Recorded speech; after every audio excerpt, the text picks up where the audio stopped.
তাড়াতাড়ি করে যে গাড়িটা পাবো সেই গাড়িতেই উঠে পড়তে হবে। দাদা দাঁড়ান, আমি যাব। বলছি দয়াপুর যাবেন কি?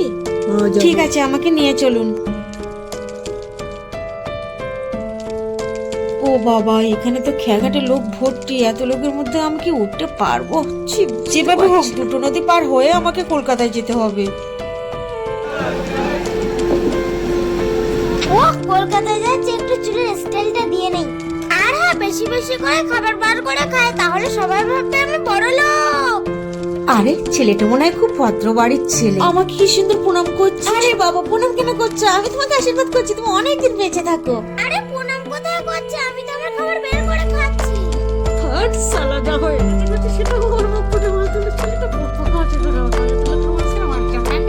কি আজব মহিলা রে বাবা। যাই হোক, এর সঙ্গে মুখ লাগিয়ে কোনো লাভ নেই। আমি চুপচাপই থাকি, আর কি হবে।